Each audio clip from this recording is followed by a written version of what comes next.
Magandang hapon guys, no. So ito guys, ito na naman yung gawain ko ngayon. Kahapon ko pa to na problema na makina ito. Kasi itong na problema na makina ito, umaandar tapos papatay naman, no. So ginawa ko na yung linya, check ko na yung lahat ng linya ng fuel supply.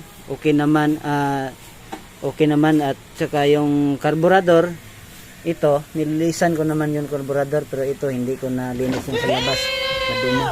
At saka na putol yung kahapon rocker arm, pinalitan ko naman ng bago. At saka yung ito spark plug, pinalitan ko na rin. Ngayon tap ko na, tapos aandar siya naman, pero papatay naman, hindi naman tumutuloy yung andar niya.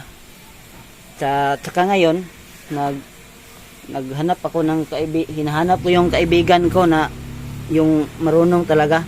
Tapos ginawa ko yung sinabi niya na ito sa magneto daw, linisan daw ng liha. Tapos at ito naman sabi niya, tupiin daw ito ng papel.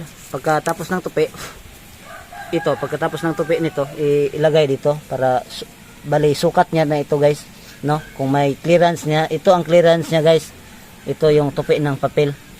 Pag wala na yan, kasi kunin mo talaga yung lahat ng kalawang guys, yung mga taya, no? Sa Bisaya, taya, no? Para sabi niya, para hindi daw aandar, no?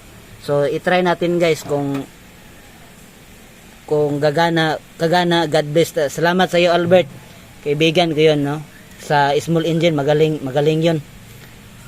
Mahusay yun magtrabaho, magbuhat.